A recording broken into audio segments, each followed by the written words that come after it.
Batmanga. Batmanga. Batmanga. The Jiro Kuwat. The Jiro Kuwata. Okay, Batmanga. Volume 1. Batmanga. This manga it's got a lot of cool little stories and a little bit of comic books. But the one thing I really love is the cover arts that they have on here. They're in color. This is cool. The art on here is cool. The stories are they're a bit interesting. Look at these cover arts. The story is in black and white. It's like this, and it has Batman and Robin, and they're basically like 1950s little skits, and cool little villain stories, and some of them are pretty decent. But all in all, it's not the greatest. It's just a lot of a bunch of little cool little skits on here, and the art is kind of cool. And you got Robin, you got this guy right here that's kind of cool.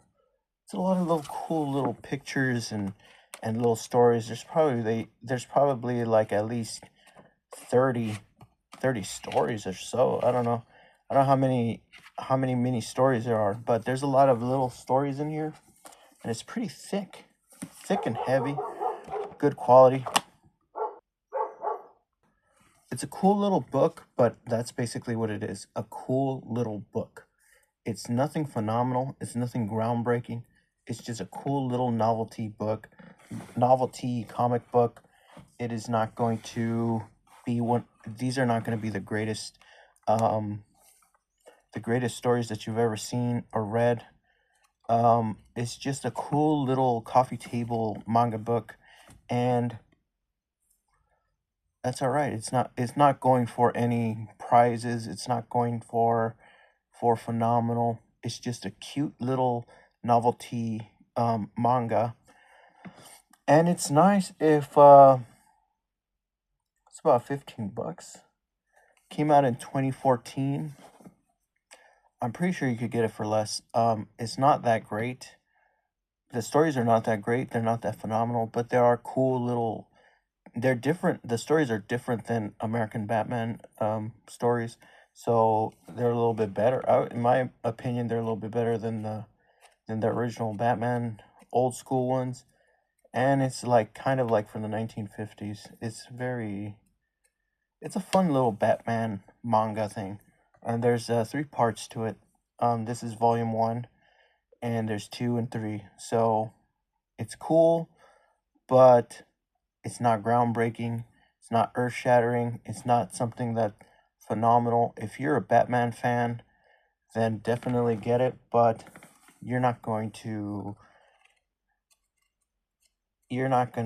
think this is the greatest thing ever. It's just a cool little book. It's like a doodle. Like doodles are cool and fun, but nothing real serious, nothing groundbreaking, nothing phenomenal.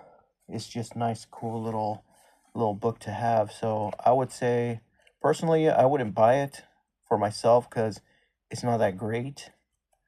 But it is cool. If I do ever like run into like a bookstore and it's like under, I think if it's under like $2 or $3, I'd probably put it in my collection. But it would be like low shelf or bottom shelf material.